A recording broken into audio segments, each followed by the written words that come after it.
Ela chegou com roupas largas e um currículo amassado para ser babá da filha dele. Ele, um CEO milionário, a tratou com desprezo.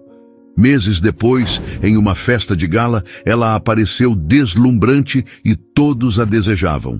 E o que ele fez naquela noite deixou todos chocados.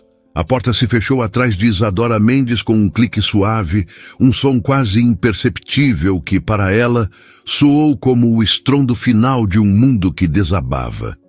Não houve gritos, nem pratos quebrados, nem o melodrama vulgar que as novelas tanto gostavam de exibir.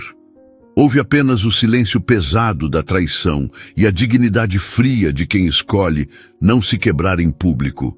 Do lado de dentro daquele apartamento, que por 5 anos ela chamou de lar, estava Rodrigo, o homem a quem dedicou seus melhores sorrisos, e a outra, cujo perfume barato agora impregnava o ar que antes era só deles. Isadora não olhou para trás. Carregava uma única mala com roupas escolhidas às pressas, e a bolsa onde seu coração parecia ter se alojado, pesado e dolorido. Na rua, o ar de São Paulo, denso e carregado de promessas e poluição, encheu seus pulmões. Era noite e a cidade pulsava com uma vida que parecia zombar de sua paralisia. As luzes dos prédios eram como olhos indiferentes testemunhando sua solidão.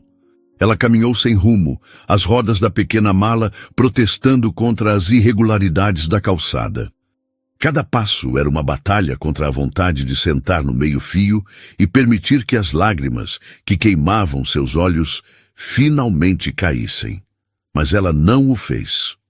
Naquele momento, sob o brilho artificial da metrópole, Isadora fez uma promessa silenciosa. Um pacto firmado com a mulher que via refletida nas vitrines escuras. Recomeçaria. Não por vingança, não para provar algo a Rodrigo, mas por si mesma. Encontraria um caminho de volta para a Isadora que existia antes dele, a jovem linda e cheia de sonhos que havia se perdido em algum ponto do caminho, ofuscada pelo amor que se revelou uma farsa. A noite foi um borrão de pensamentos confusos em um hotel barato no centro da cidade, o tipo de lugar que não faz perguntas. Ao amanhecer, a dor ainda estava lá, uma companheira fiel, mas a promessa da noite anterior a impulsionou para fora da cama. Com os cabelos castanhos presos em um coque despretensioso, vestindo uma calça jeans gasta e uma blusa larga que escondia as curvas de seu corpo como uma armadura, ela saiu para enfrentar a selva de pedra. Na bolsa, junto com os poucos documentos que pegou, estava seu currículo. As folhas, um pouco amassadas, listavam suas experiências como secretária e assistente administrativa, habilidades que agora pareciam pertencer a uma vida passada. O primeiro não veio de uma firma de advocacia. Não temos vagas no momento, mas guardaremos seu currículo, disse a recepcionista com um sorriso ensaiado. O segundo, de uma agência de publicidade. Buscamos um perfil mais dinâmico, o gerente de RH explicou, olhando-a de cima a baixo com um desdém mal disfarçado. O terceiro, o quarto, o quinto. A cada porta fechada, um pedaço de sua esperança se esvaía.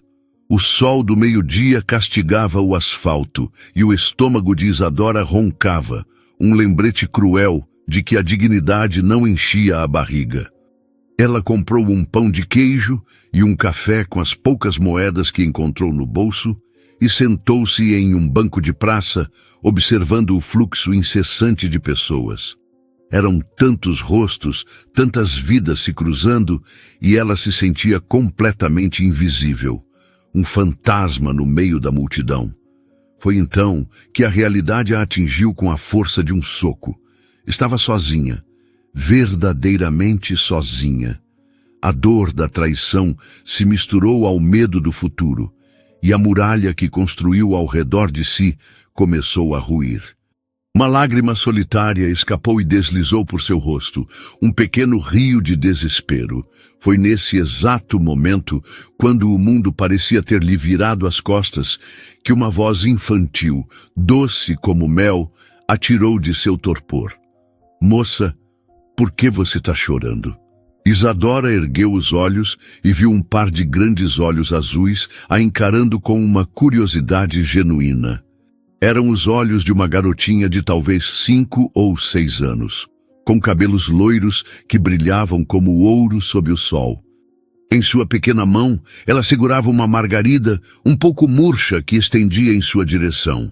Toma, para você não ficar mais triste. O gesto, tão simples e puro, quebrou algo dentro de Isadora. Ela aceitou a flor, seus dedos tocando os da menina por um instante. Uma corrente de calor pareceu percorrer seu braço, afastando o frio que se instalara em sua alma. Obrigada, ela sussurrou, a voz embargada. Ela é linda. Meu nome é Luna, disse a menina, sentando-se ao seu lado no banco com a naturalidade de quem acaba de reencontrar uma velha amiga. Qual é o seu? Isadora. Isadora, repetiu Luna, testando o som do nome. É um nome de princesa. Isadora não pôde deixar de sorrir. Um sorriso verdadeiro, o primeiro em muitas horas. A conversa fluiu com uma facilidade surpreendente. Luna falou sobre sua escola, sobre seu coelho de pelúcia chamado Pompom e sobre como não gostava de brócolis. Isadora ouvia, encantada pela inocência e pela alegria contagiante daquela pequena criatura. Por alguns minutos, ela se esqueceu de Rodrigo, do apartamento vazio, dos currículos amassados. Havia apenas o sol, a praça e a risada de uma criança. A magia do momento foi interrompida por uma voz firme, mas elegante. Luna, querida, eu não disse para você não falar com estranhos? Uma senhora de cabelos grisalhos impecavelmente penteados, vestindo um tailleur de linho de um corte que Isadora só via em revistas de luxo, aproximou-se delas. Seu rosto era marcado por rugas finas que não diminuíam sua beleza, mas acrescentavam um ar de autoridade e sabedoria. Ela olhou para Isadora e seu olhar, inicialmente desconfiado, suavizou-se ao ver a flor na mão dela e a expressão serena no rosto da neta. Vovó, essa é a Isadora, anunciou Luna, radiante. Ela é minha nova amiga e ela é uma princesa. A senhora sorriu, um sorriso discreto que iluminou seu rosto. É um prazer, Isadora. Eu sou Helena Vasconcelos. O nome ressoou na mente de Isadora. Vasconcelos, a grife. Uma das maiores e mais respeitadas do país. Aquela mulher não era apenas elegante, era uma lenda no mundo da moda. Helena observou Isadora com atenção. Viu além das roupas simples e do semblante cansado. Viu a doçura no sorriso que ela dirigia a Luna, a gentileza em seus gestos e uma centelha de força em seus olhos, mesmo que estivessem marejados. Havia uma dignidade nela, uma aura de resiliência que Helena, uma mulher que enfrenta suas próprias batalhas, reconheceu imediatamente. Luna raramente se aproxima de alguém com tanta facilidade, comentou Helena, sua voz agora mais calorosa. Você deve ter algo de especial. Isadora sentiu o rosto corar. Sua neta é um encanto. Ela me encontrou em um momento difícil. A vida é feita deles, minha jovem, disse Helena, com a sabedoria de quem já viveu muito. O que nos define é como nos levantamos depois da queda. Seu olhar pousou na bolsa de Isadora, de onde uma ponta do currículo amassado era visível. Você está procurando emprego? A pergunta foi direta, mas não invasiva. Isadora apenas assentiu, sentindo-se subitamente exposta. Meu filho, o pai de Luna, começou Helena com uma leve hesitação, está procurando uma nova babá para ela. Na verdade, estamos em uma busca desesperada. Luna tem... Bem, ela tem um talento especial para fazer com que todas as candidatas peçam demissão em menos de uma semana. Ela olhou para a neta, que deu um sorrisinho travesso. Mas com você, a conexão foi instantânea. Eu vi. A ideia era absurda. Isadora, uma babá, na mansão dos Vasconcelos, Ela não tinha experiência, não tinha referências para essa função. Estava prestes a recusar, a dizer que era um engano, mas então olhou para Luna. A menina a encarava com uma expectativa tão grande, com uma esperança tão pura em seus olhos azuis, que as palavras morreram em sua garganta. Talvez fosse isso. Talvez aquele encontro não fosse um acaso. Talvez fosse o universo lhe oferecendo uma tábua de salvação, por mais improvável que parecesse. Eu não sei se tenho o perfil, gaguejou Isadora. O perfil que eu busco é o de alguém que faça minha neta sorrir como ela está sorrindo agora, respondeu Helena, sua decisão já tomada. O resto é detalhe. Venha até minha casa amanhã para uma conversa formal. Considere uma entrevista. Ela entregou a Isadora um cartão com um endereço em um dos bairros mais nobres de São Paulo. Às 10 da manhã. Seja pontual. Luna bateu palmas, eufórica. Você vai, Isa, por favor, diz que vai. Olhando para aquele rosto iluminado, Isadora sentiu a promessa que fez a si mesma na noite anterior ganhar um novo sentido. Recomeçar. Talvez o recomeço não fosse encontrar o mesmo caminho de antes, mas se permitir trilhar um completamente novo. Eu vou, disse ela, e ao pronunciar aquelas palavras, sentiu um peso sair de seus ombros. A noite que se seguiu foi uma das mais longas da vida de Isadora. O cartão de Helena Vasconcelos, com seu relevo sutil e tipografia elegante, parecia queimar sobre a mesa de cabeceira do quarto de hotel. Era um portal para um universo que ela não conhecia, um mundo de riqueza e poder que parecia tão distante de sua realidade quanto as estrelas. O medo e a esperança travavam uma batalha feroz em sua mente. E se fosse um erro? E se ela não fosse suficiente? A imagem de Rodrigo, rindo com a outra mulher, assombrava seus pensamentos, um lembrete cruel de sua recente humilhação. Ele sempre a chamou de simples, de comum. Você é uma mulher para casar, Isadora, não para deslumbrar, ele disse uma vez, e na época ela tomou como um elogio. Agora a frase soava como uma sentença. Mas então, a imagem do rosto de Luna, iluminado por um sorriso puro, sobrepunha-se à memória da traição. A forma como a menina lhe ofereceu a flor, a confiança imediata em seus olhos, era um bálsamo para sua alma ferida. Era por Luna que ela iria. Era pela promessa que fez a si mesma. Com o coração martelando no peito, ela passou a noite pesquisando sobre a família Vasconcelos. As notícias eram um misto de glamour e tragédia. Falavam do império da moda construído por Helena, da genialidade de seu filho, Augusto, como CEO, e da morte trágica de sua esposa, mãe de Luna, em um acidente de carro 2 anos antes. A matéria dizia que Augusto Vasconcelos havia se tornado um homem recluso, frio, dedicado exclusivamente ao trabalho e à filha, mas incapaz de se conectar verdadeiramente com ela desde a perda. Ele era descrito como um homem quebrado, um rei em um castelo de gelo. Na manhã seguinte, Isadora escolheu a melhor roupa que tinha, uma calça social preta e uma blusa de seda branca, ambas peças que guardava para ocasiões especiais em sua antiga vida. Eram simples, mas de bom corte. Prendeu os cabelos em um coque baixo e elegante e usou o mínimo de maquiagem, apenas para disfarçar as olheiras da noite mal dormida, e colocou seus óculos. Ao sair do hotel, sentia-se uma impostora a caminho do palácio. O endereço no cartão a levou a um bairro onde os muros altos escondiam mansões e os carros que passavam valiam mais do que ela ganharia em uma vida inteira. Ao parar em frente ao portão imponente dos Vasconcelos, sentiu o fôlego faltar. A casa, ou melhor, a mansão, era uma obra de arte da arquitetura moderna, com linhas retas, vidro e jardins exuberantes que pareciam ter sido esculpidos pela natureza. Engolindo em seco, ela tocou o interfone. Uma voz masculina e impessoal respondeu: "Pois não?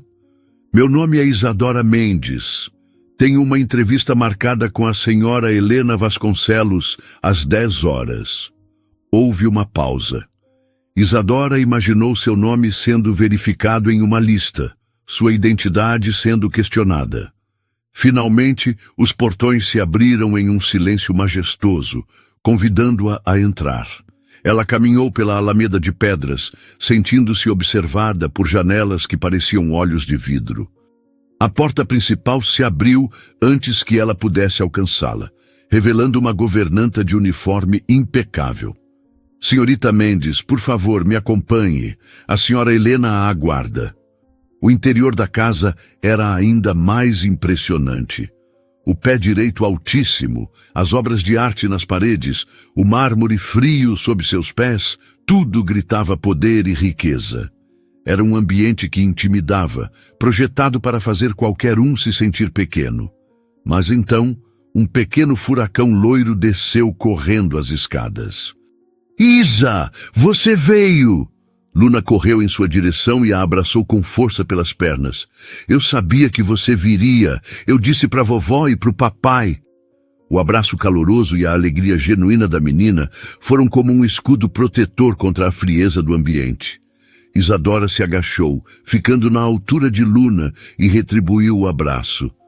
Eu prometi, não foi? Sim, agora você vai poder brincar comigo todos os dias. Naquele momento, duas figuras surgiram no topo da escadaria. Uma era Helena, com o mesmo sorriso encorajador do dia anterior. A outra era um homem alto, de ombros largos, vestido com um terno escuro que parecia ter sido moldado em seu corpo. Seus cabelos eram escuros e seu rosto, de traços fortes e maxilar definido, era uma máscara de indiferença. Mas seus olhos eram de um cinza tempestuoso, e neles Isadora viu a dor e a reclusão sobre as quais lera. Era Augusto Vasconcelos, e ele a observava como se ela fosse uma equação que ele não conseguia resolver. Seu olhar era gélido, analítico, e por um instante Isadora sentiu toda a sua confiança evaporar. Bom dia, Isadora, disse Helena, descendo as escadas com uma elegância natural. Vejo que já foi devidamente recepcionada. Augusto desceu logo atrás, seus passos pesados ecoando no silêncio. Ele não a cumprimentou. Apenas continuou a encará-la, o olhar varrendo-a de cima a baixo, avaliando, julgando. Então esta é a candidata que minha mãe encontrou em uma praça. Ele disse, a voz grave e carregada de um ceticismo cortante. Não era uma pergunta, era uma acusação. Isadora sentiu o sangue subir ao rosto, levantou-se mantendo a postura ereta e enfrentou seu olhar. Sim, sou eu. Papai, não seja chato, a Isa é legal, defendeu Luna, ainda agarrada à mão de Isadora. Augusto ignorou a filha. Seu foco estava inteiramente em Isadora. Minha filha precisa de estabilidade, de uma profissional qualificada, não de um projeto de caridade. Cada palavra era um golpe. Senhor Vasconcelos, ela começou, a voz firme, surpreendendo a si mesma. Com todo o respeito, o senhor não sabe nada sobre mim. Sua mãe me convidou para uma entrevista e eu aceitei. Se o senhor já decidiu que não sou qualificada sem ao menos me ouvir, sugiro que não percamos mais o nosso tempo. O silêncio que se seguiu foi tenso. Helena observava a cena com um interesse calculado, um leve sorriso brincando em seus lábios. Augusto pareceu genuinamente surpreso. Ele estava acostumado com pessoas que se encolhiam diante dele, não que o enfrentavam. Seus olhos cinzentos a estudaram por mais um longo momento, e então, para espanto de Isadora, ele fez um gesto em direção à biblioteca. Minha mãe vai falar com você. A entrevista, se é que podia ser chamada assim, foi uma das experiências mais estranhas da vida de Isadora. Helena fazia perguntas gentis sobre sua vida, seus interesses, enquanto Augusto permanecia em silêncio, em uma poltrona afastada, observando-a como um predador. Ele não disse uma palavra, mas sua presença era uma pressão constante. Isadora sentia seu olhar perfurando suas defesas, procurando por falhas, por fraquezas. Enquanto isso, Luna se recusava a sair de perto dela. Trouxe seus brinquedos, seus livros de colorir e sentou-se no tapete aos pés de Isadora, conversando e mostrando seus desenhos.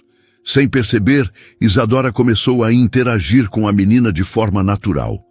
Elogiou um desenho, ajudou-a a encontrar o lápis de cor azul, contou uma pequena história sobre um dos personagens de seu livro.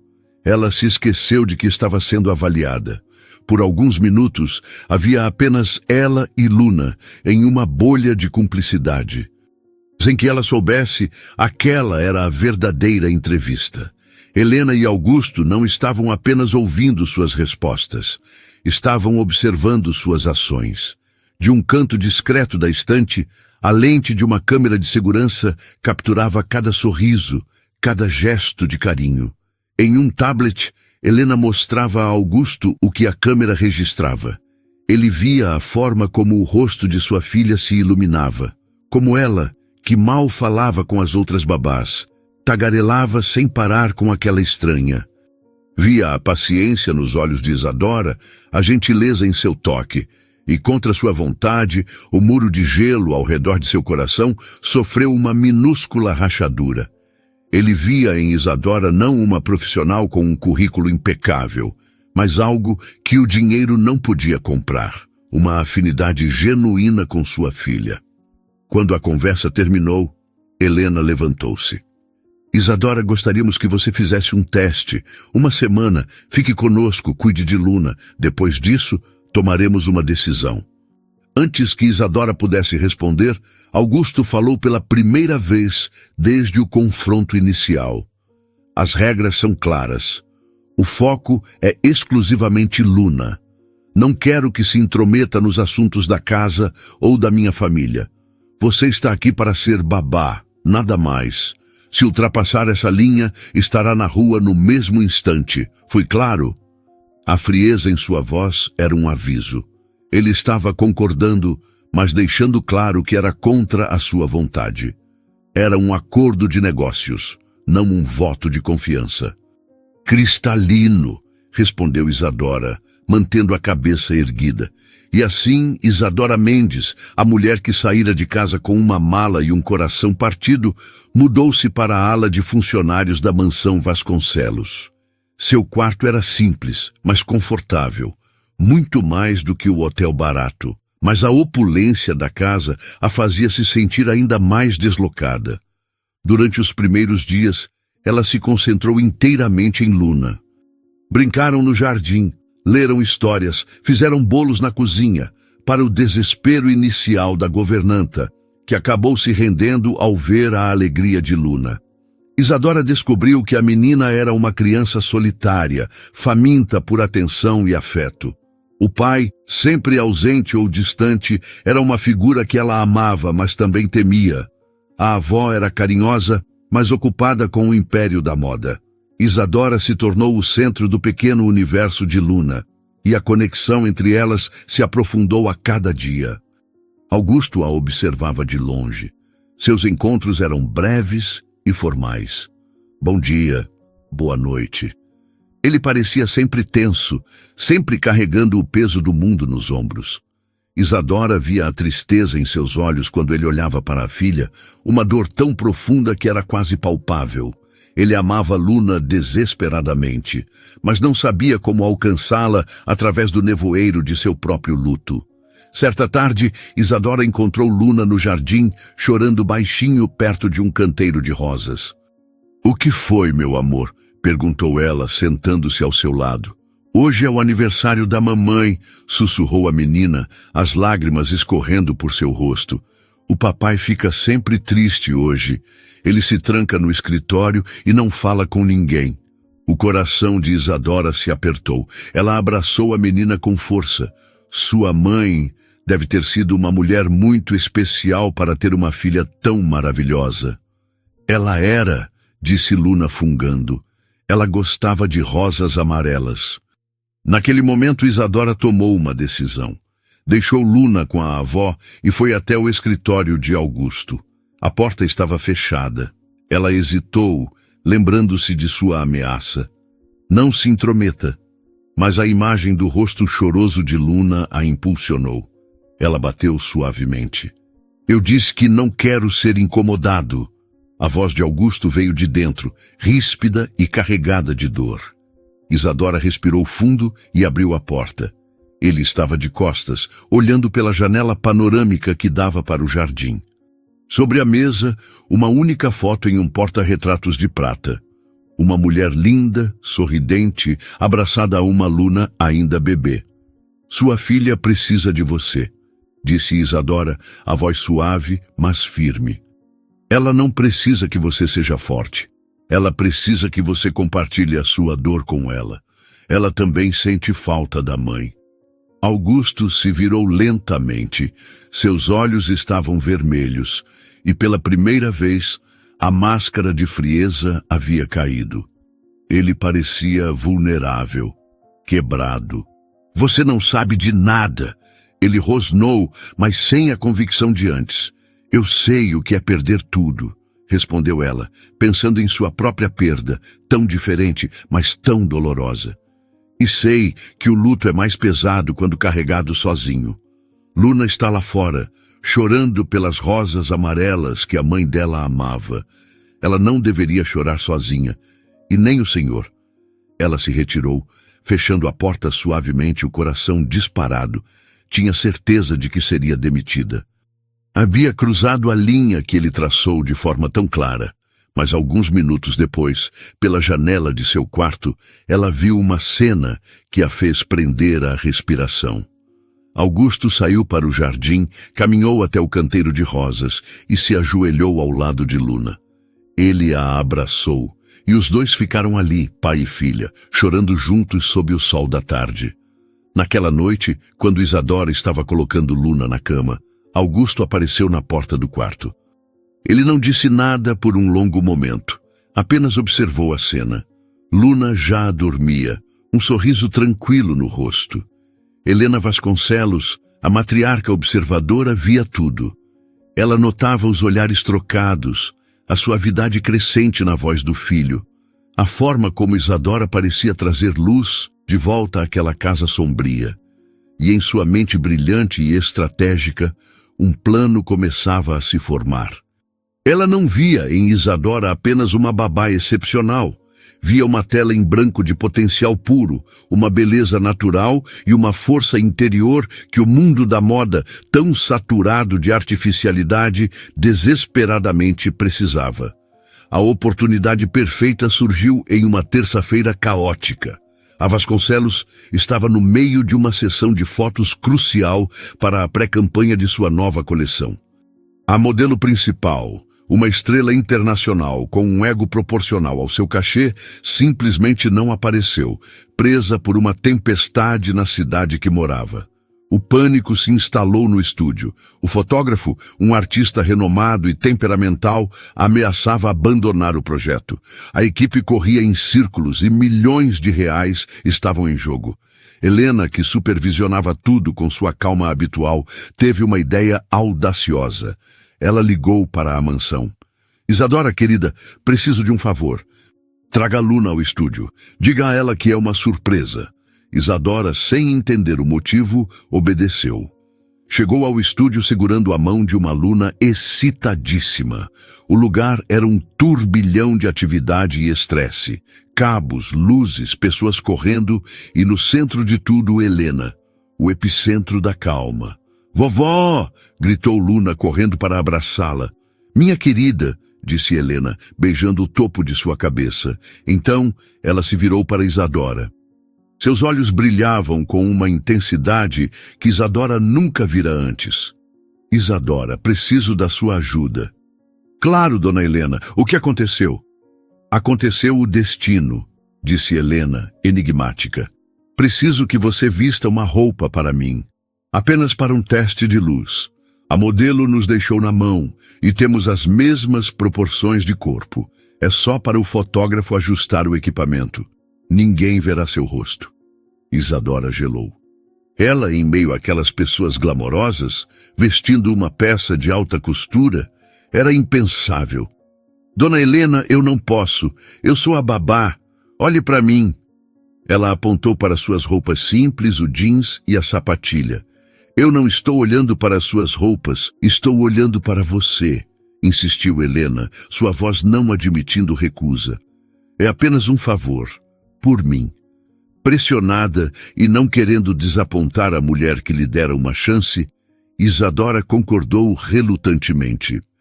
Foi levada a um camarim, onde uma peça de roupa estava pendurada esperando. Era um vestido longo de seda fluida, em um tom de azul profundo que lembrava o céu noturno. Era simples, mas de uma elegância avassaladora. Com as mãos trêmulas, ela se despiu de suas roupas largas, de sua armadura de invisibilidade e vestiu a criação da Vasconcelos. O tecido deslizou por sua pele como água, abraçando suas curvas de uma forma que ela não estava acostumada. Isadora se olhou no espelho e mal se reconheceu. A mulher que a encarava de volta não era a secretária traída, nem a babá discreta.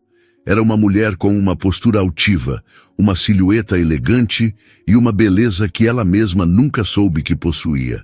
As roupas largas e a postura encurvada pela tristeza haviam escondido não apenas seu corpo, mas sua essência.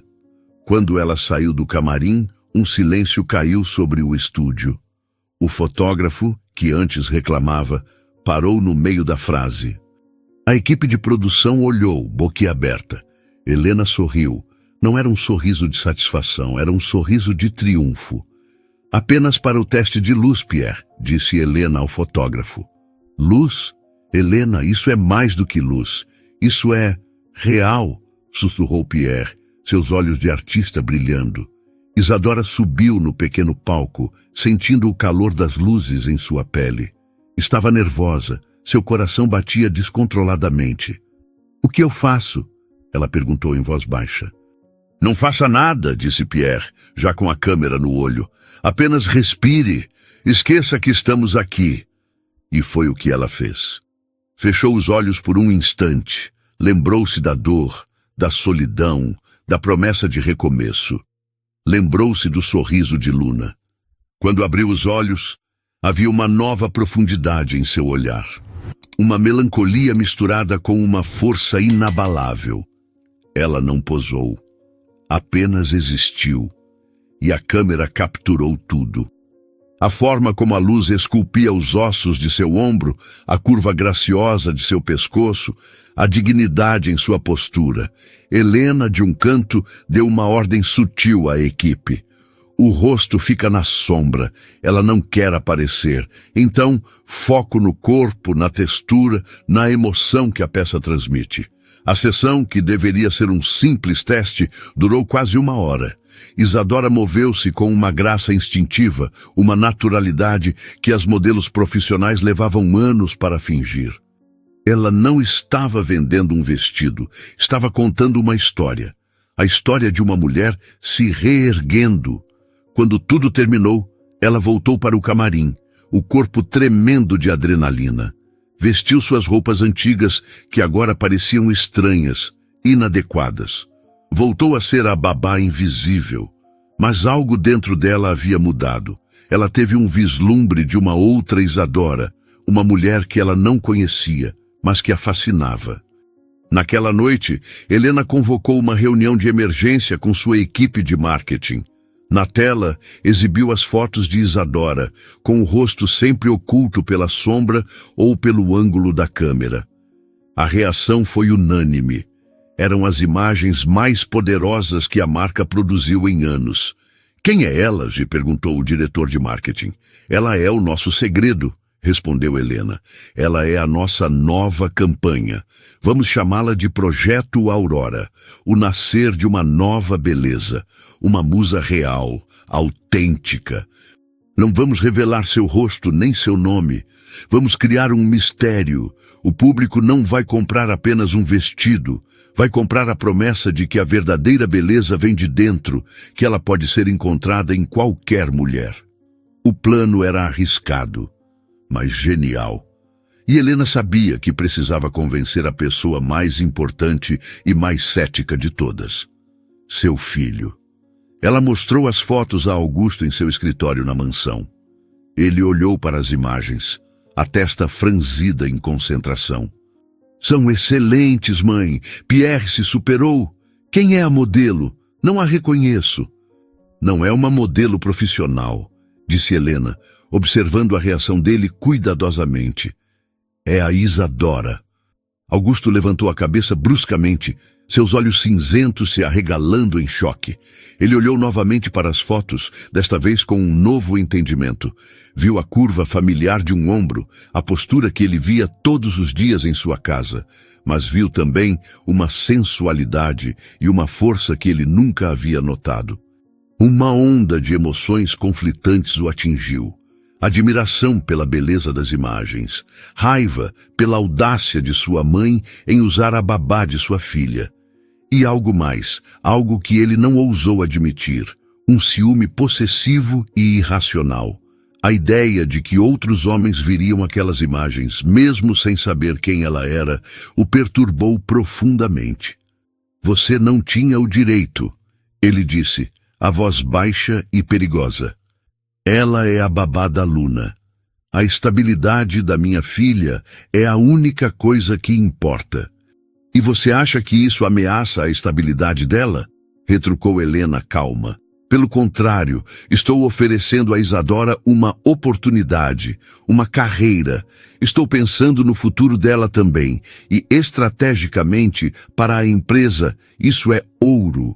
Uma história real, uma mulher real. E veja como ela é linda. As roupas que ela usa e aquele óculos escondem essa beleza. Ela não é um produto para ser vendido? Ele explodiu, levantando-se. Eu não vou permitir. Não é você quem decide, Augusto. E campanha é minha responsabilidade. E Isadora é uma mulher adulta, capaz de tomar suas próprias decisões, disse Helena, firme. Eu já falei com ela. Ofereci um contrato, um treinamento completo em sigilo. Ela se tornará a imagem da Vasconcelos, mas permanecerá anônima, protegendo a si mesma e a Luna. Ela aceitou. A revelação o atingiu como um soco. Ela havia aceitado. Ela e sua mãe haviam conspirado pelas suas costas. Sentiu-se traído, excluído. A imagem de Isadora, a mulher quieta e gentil que trouxe paz à sua casa, agora se misturava com a da figura poderosa e sedutora das fotografias. E ele não sabia como conciliar as duas. Nos dias que se seguiram, um novo segredo se instalou na mansão. Enquanto Augusto se afastava, tratando Isadora com uma frieza ainda mais intensa do que no início, Helena iniciava o projeto Aurora. À noite, depois que Luna dormia, Isadora ia para a biblioteca, que se transformava em uma sala de aula particular. Helena a ensinava sobre a história da moda, sobre tecidos, sobre postura e comportamento. Ensinou-a a andar, não como uma modelo, mas como uma mulher consciente de seu próprio valor. Não estava criando uma marionete, estava lapidando um diamante bruto. Isadora absorvia tudo, faminta por conhecimento. A cada lição sentia-se mais forte, mais confiante. Mas a distância de Augusto a feria. Ela não entendia por que ele continuava a tratá-la como uma intrusa. A tensão entre eles era um fio esticado, prestes a arrebentar. Enquanto isso, a campanha Aurora foi lançada. As imagens da musa misteriosa tomaram conta do país. Outdoors, revistas, redes sociais, todos se perguntavam, quem é ela? A mulher sem rosto tornou-se o rosto da beleza real. A campanha foi um sucesso viral, e a Vasconcelos nunca esteve tão em alta.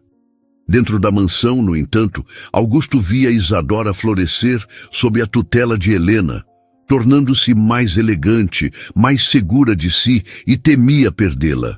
Temia que aquele mundo de glamour a roubasse e ela se afastasse de Luna ou seria dele. Ele se pegava observando-a, tentando conciliar a imagem da babá de roupas simples com a da mulher poderosa cuja silhueta estampava os outdoors da cidade. A distância que ele impunha era uma defesa frágil contra os sentimentos que ela despertava nele. Sentimentos que ele considerava uma traição à memória de sua falecida esposa. Enquanto a fama da musa misteriosa crescia, Augusto começou a perceber o impacto positivo que Isadora tinha não apenas em Luna, mas nele mesmo. A casa, antes um mausoléu de silêncio e dor, agora tinha risadas ecoando pelos corredores. O sorriso de Luna era mais frequente, suas crises de choro mais raras. E ele, apesar de sua resistência, sentia-se menos sobrecarregado. A presença de Isadora era uma força calmante, uma âncora em seu mundo caótico. Ele começou a chegar mais cedo do escritório, usando a desculpa de que queria passar mais tempo com a filha, mas seus olhos invariavelmente procuravam por Isadora. Ele a observava de longe, encantado. Via a paciência com que ela ensinava Luna a amarrar os sapatos, a alegria genuína em seu rosto quando brincavam juntas. Em uma tarde chuvosa, ele as encontrou na sala de estar, construindo um forte com lençóis e almofadas. Luna, vestida de rainha com uma coroa de papel, gargalhava enquanto Isadora, a guardiã do castelo, fazia vozes engraçadas. Por um momento, Augusto se permitiu sorrir. Ele viu ali não uma funcionária, mas o calor de uma família, algo que ele pensava ter perdido para sempre. A visão o atingiu com a força de uma revelação. Ele não estava apenas grato a Isadora, estava se apaixonando por ela. A tensão latente na casa estava prestes a explodir com a chegada de uma figura do passado de Augusto, Natália. Modelo famosa, ex-namorada de Augusto antes de seu casamento, Natália era a antítese de Isadora. Era calculista, arrogante e via na reaproximação com o agora viúvo e poderoso CEO uma oportunidade de ouro. Ao saber do sucesso da nova campanha da Vasconcelos e da existência de uma musa misteriosa, ela sentiu seu território ameaçado e decidiu agir. Natália apareceu na mansão sem ser anunciada, usando sua antiga familiaridade com a família como passe livre. Era uma visão de perfeição fabricada, desde os cabelos impecáveis até as unhas de grife. Encontrou Augusto no jardim, tentando, sem jeito, consertar o balanço de Luna. "Auge, querido! Há quanto tempo?" ela disse, a voz um ronronar sedutor. Augusto se enrijeceu. "Natália, o que faz aqui?" "Vim ver você. Soube da nova campanha. Um sucesso absoluto. Mas todos se perguntam quem é a modelo. Achei que talvez você precisasse de um rosto conhecido para associar à marca. O meu, talvez?" ela sugeriu, passando a mão pelo braço dele. Naquele exato momento, Isadora e Luna voltavam de um passeio, rindo. Luna, ao ver Natália tão perto de seu pai, parou abruptamente, seu sorriso desaparecendo. Ela instintivamente se escondeu atrás de Isadora, agarrando sua perna. Natália olhou para Isadora de cima a baixo, um desprezo evidente em seu olhar. "E quem é esta? A nova empregada?" Antes que Augusto pudesse responder, Isadora se adiantou com calma. "Eu sou Isadora, a babá da Luna." "Ah, a babá", disse Natália, o tom carregado de desdém. "Imagino que seja difícil encontrar ajuda qualificada hoje em dia." Ela se virou para Luna, forçando um sorriso que não alcançava seus olhos frios. "Olá, pequena. Você não se lembra de mim, mas eu sou uma velha amiga do seu papai." Luna não respondeu.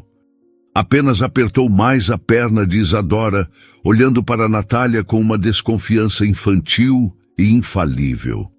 Nos dias seguintes, Natália se tornou uma presença constante e indesejada na mansão.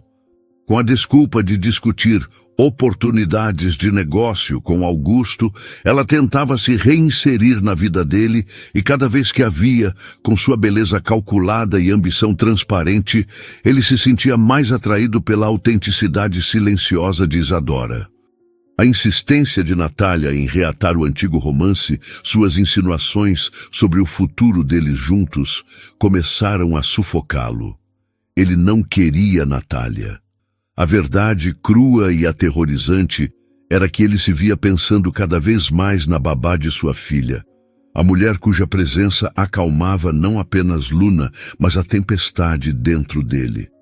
Certa noite, após mais um jantar em que Natália tentou, sem sucesso, monopolizar sua atenção, Augusto a encurralou no hall de entrada.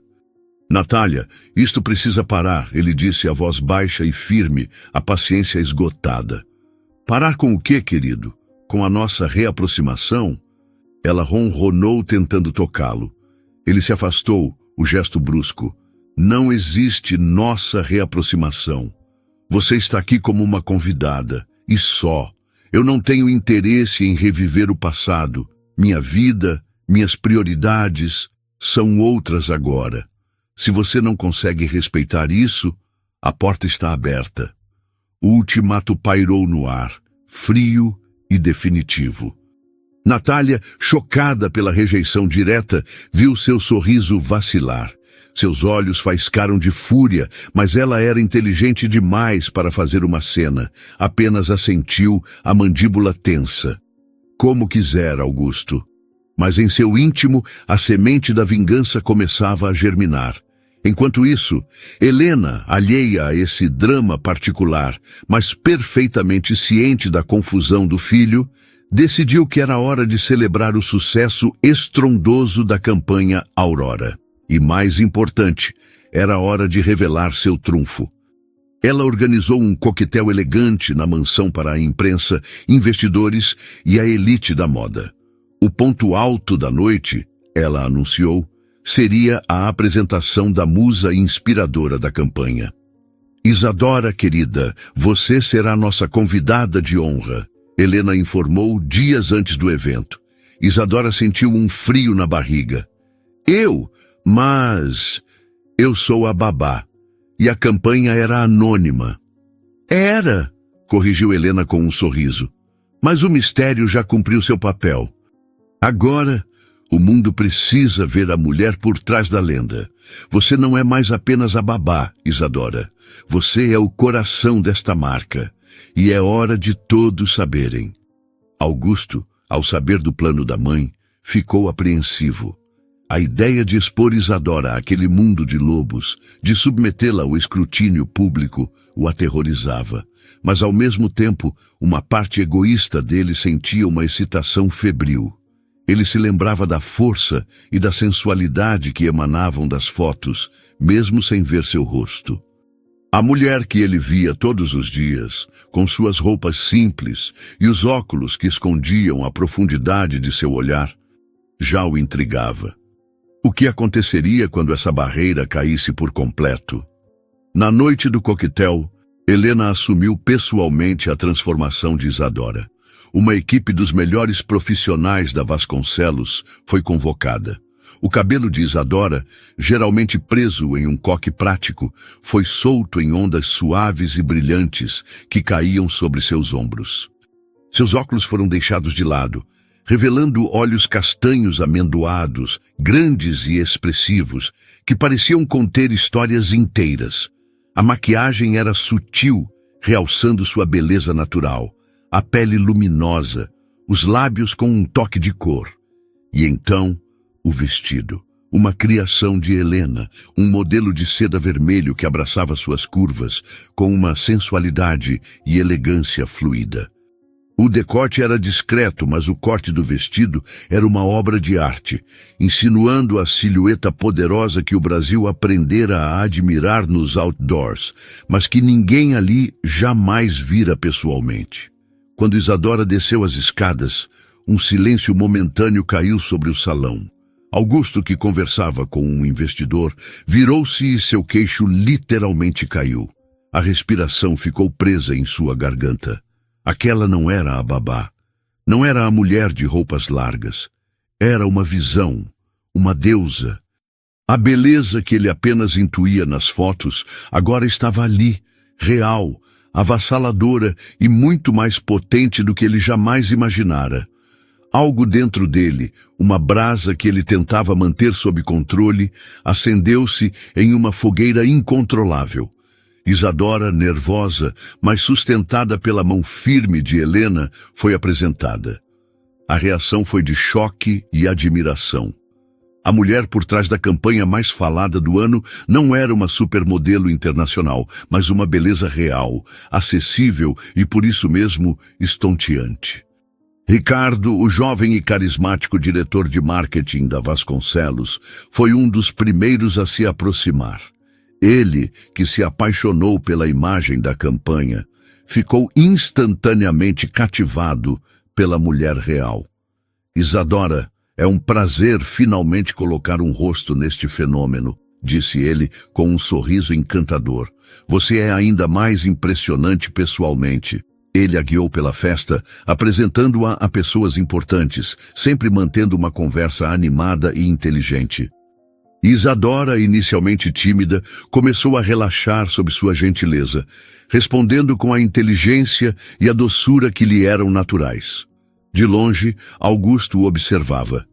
E uma emoção primitiva e poderosa o dominou. Ciúme.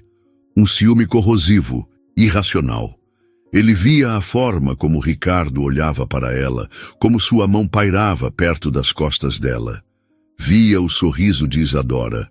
Um sorriso que ele sentia que deveria ser apenas para ele e para Luna. Cada risada que ela compartilhava com o diretor de marketing era como uma faca em seu peito. Luna, radiante em seu vestido de festa, correu até o pai. Papai, olha a Isa! Ela não parece uma princesa de verdade? Sim, meu amor, ela parece, respondeu Augusto, a voz tensa, os olhos fixos no casal que conversava animadamente do outro lado do salão. Helena aproximou-se, percebendo o desconforto do filho. Ciúmes, Augusto? Ela perguntou, um sorriso divertido nos lábios. Talvez agora você perceba o que está em risco de perder se continuar se escondendo assim. A festa acabou e os convidados se foram. A casa mergulhou no silêncio, mas a mente de Augusto era um turbilhão. Isadora, sentindo-se eufórica e exausta, subiu para a varanda de seu quarto, precisando de um momento para processar a noite surreal. O ar fresco da noite a acalmou. Ela tirou do bolso da pequena bolsa um guardanapo de papel. Nele, Ricardo havia anotado seu número de telefone pessoal. Caso queira conversar sobre o futuro ou sobre qualquer outra coisa, ele disse. Ela encarou o papel, um sorriso confuso nos lábios. Era a primeira vez, desde que se separou, que um homem demonstrava interesse por ela. Era lisonjeiro, novo, estranho. Espero não estar interrompendo. A voz grave de Augusto a assustou.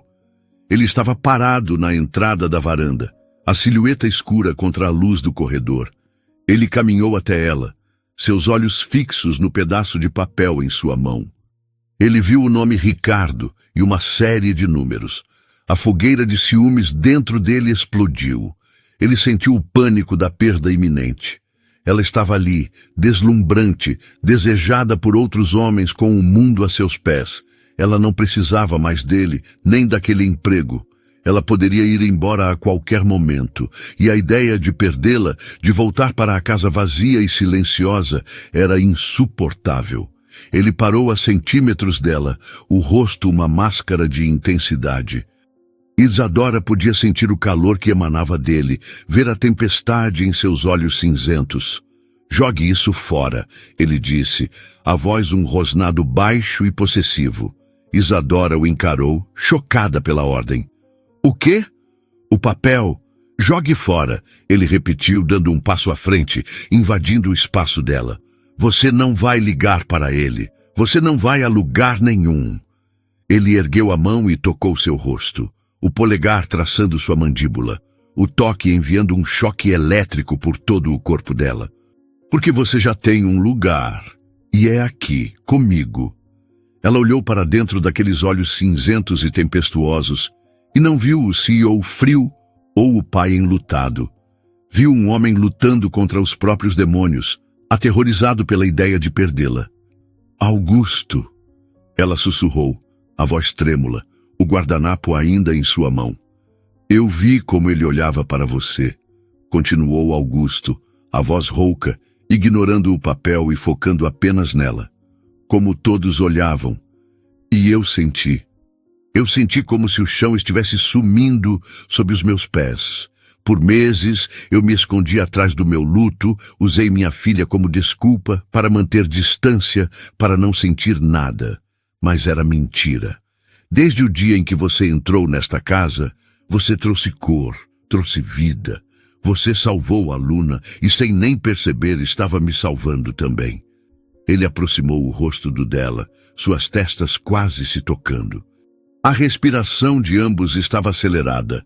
Pegou a mão dela, que segurava o papel, e com uma delicadeza que contrastava com a intensidade de sua voz, tirou o guardanapo de seus dedos. Ele não o rasgou. Apenas o deixou cair no chão, um gesto simbólico de que nada mais importava.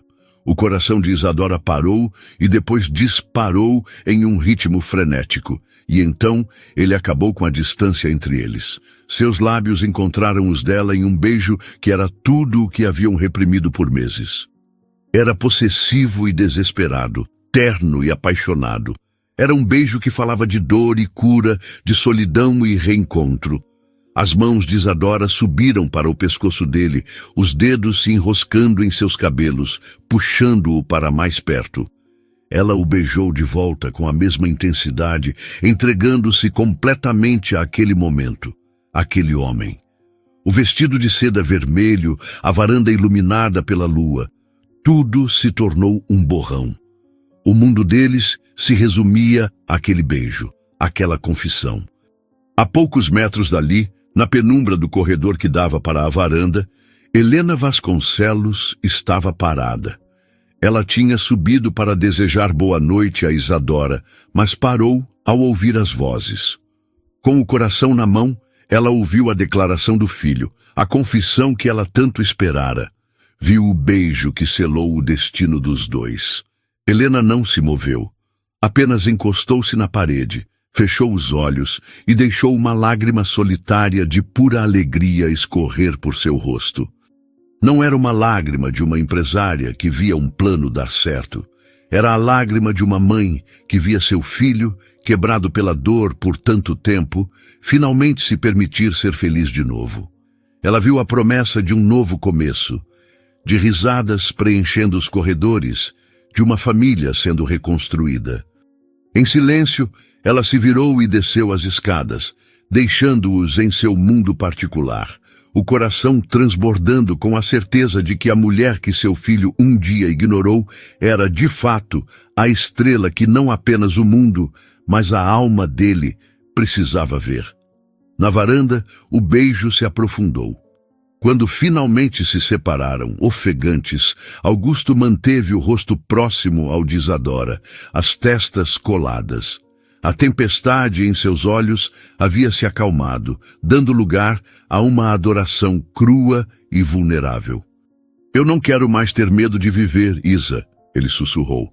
"Eu só tenho medo de viver sem você." "Você não vai precisar", ela respondeu, a voz embargada pela emoção acariciando o rosto dele. "Eu não vou a lugar nenhum." Aquela noite foi um divisor de águas. A barreira invisível que os separava se desfez completamente. A paixão contida por tanto tempo irrompeu com uma força avassaladora. Augusto a guiou para dentro, e pela primeira vez, a porta do quarto não se fechou para uma funcionária ou uma amiga, mas para a mulher que ele amava. O vestido vermelho, símbolo de sua transformação, deslizou para o chão, e nos braços um do outro, eles descobriram uma intimidade que ia muito além do físico. Era uma colisão de almas que se reconheceram na dor e agora se encontravam na cura. Os dias seguintes foram de uma felicidade quase vertiginosa. A mansão, antes um lugar de silêncios e luto, encheu-se de vida. Os funcionários viam, com sorrisos discretos, o patrão que antes era uma sombra se transformar em um homem que ria abertamente, que roubava beijos de Isadora na cozinha enquanto preparavam o café da manhã, que chegava em casa mais cedo não apenas por Luna, mas para encontrar a mulher que o esperava. Luna com sua sabedoria infantil, foi a maior celebrante daquela união. Para ela, a família que desenhava em seus cadernos finalmente se tornara real. Vê-los de mãos dadas, vê-los se abraçando, era a materialização de seu maior desejo. A notícia do romance entre o CEO e a ex-babá que virou musa da marca causou um frenesi na mídia. Mas Augusto, agora com Isadora firmemente ao seu lado, lidou com a situação com uma confiança renovada. Eles deram uma única entrevista juntos, contando sua história com dignidade e verdade. O público, em vez de escândalo, viu um romance genuíno, e a admiração por Isadora só cresceu. Com o apoio incondicional de Augusto e a mentoria de Helena, Isadora abraçou seu novo papel no mundo. Alguns meses depois, em uma tarde ensolarada, no mesmo banco de praça onde tudo começou, Augusto recriou o cenário. Enquanto Luna brincava por perto, ele se ajoelhou na frente de Isadora, tirando do bolso uma pequena caixa de veludo.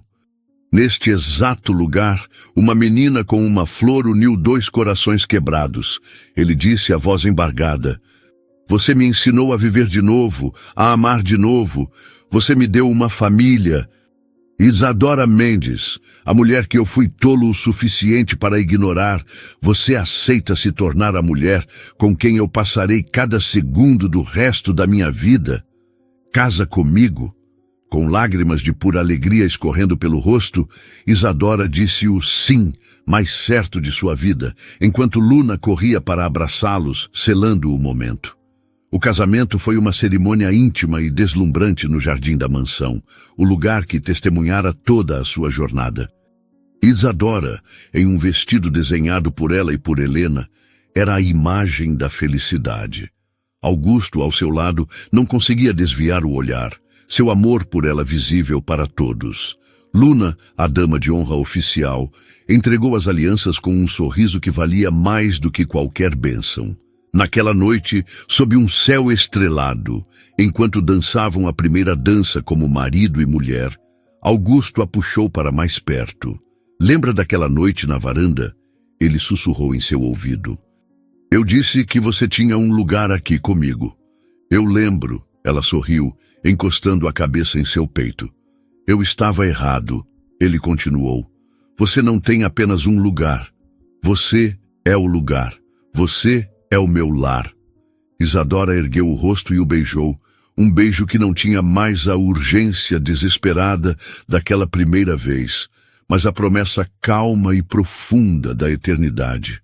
A mulher que um dia foi traída, que se sentiu invisível, que chegou com nada além de um coração partido, havia encontrado tudo. Ela não era mais a estrela que o mundo queria ver. Ela era o sol, em torno do qual o mundo dele agora girava, em uma órbita de amor, felicidade e recomeço sem fim. O que você achou da história? Deixe sua opinião nos comentários com uma nota de 0 a 10. Inscreva-se no canal e clique no sino para acompanhar todas as nossas histórias. Muito obrigado e até o próximo vídeo.